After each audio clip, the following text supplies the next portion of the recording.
Okey geng, Assalamualaikum dan salam sejahtera. So hari ni kita nak tukar bateri hybrid untuk Serena C26 2015 Okey. So ni first content aku untuk Serena lah. Okey. So bateri ni actually baru 2 tahun tapi dah kong lah. Okey. 2024.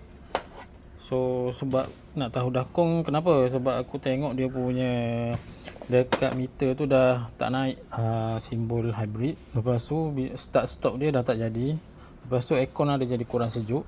Jadi orang cakap kemungkinan bateri hybrid lah. Sebab sebelum tu dia berkelip tau, simbol auto start stop tu dia berkelip. Kelip. Lepas tu dah tak ada terus lah. So kesimpulan dia aku rasa memang bateri lah. Aku tanya kat group. So hari ni kita nak tukar bateri.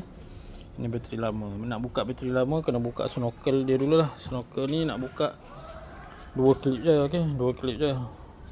Kemudian nak tarik tu dia ada macam slot getah ni. Klip getah ni tarik. Lepas tu dekat sini pun ada satu. Dia punya macam grommet lah dia panggil. Benda grommet kot. Tu. Tu satu dengan ni 2. Lepas tu tarik tu macam payah nak keluarkan, kena serong-serong sikit, main-main sikit baru tarik terbuka lah. Ok, so ni bateri baru dia aku dah beli. Bateri jenis bateri untuk hybrid ni dia jenis M42L 60B 20L EFB kena ingat jenis EFB. Ok, yang penting EFB untuk electronic start stop. Ok, kena cari bateri ni. Kalau dekat Shopee 100 lebih lah. Kat kedai aku rasa mungkin 200 kot. Dia bateri kecil untuk apa ni hybrid punya kereta. So jom kita buka bateri baru Okey geng, ini bateri baru sampai tadi. Okey geng, so bateri baru ni brand Tachi Okey, Tachi. Okey, M42L EFB. Okey.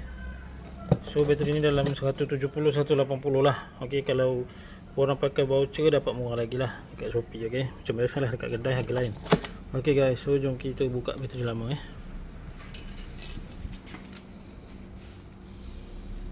Okey, kita buka jap. Okey geng, so kita dah buka bateri lama. Jadi kita nak masukkan bateri baru lah. Okey, pastikan positif dia duduk dekat sebelah kiri kita lah, sebelah kiri kita. Okey, sebelah kiri kita So kita ikat dulu bracket dia Okey guys. A few moments later. Okey geng, kita dah pasang bracket ni. So kita nak pasang yang positif lah.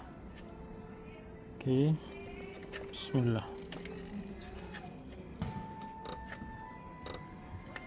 So ketakkan macam biasa lah.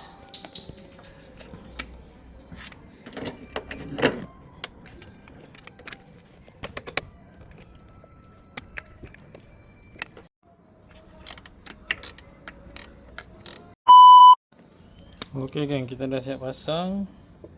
Tulis sikit date 18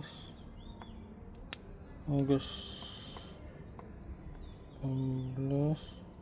26.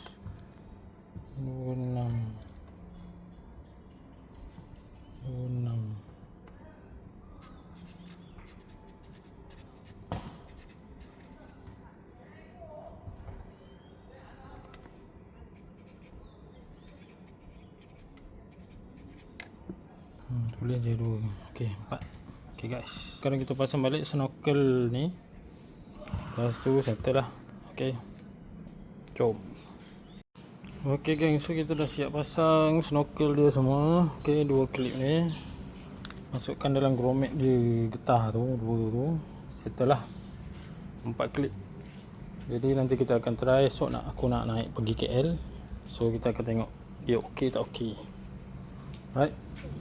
So aku rasa sampai sini saja video aku. Jumpa lagi dalam video akan datang. Jangan lupa like, subscribe, komen, bla bla bla. Okay. So bye bye dulu. Assalamualaikum. Ciao.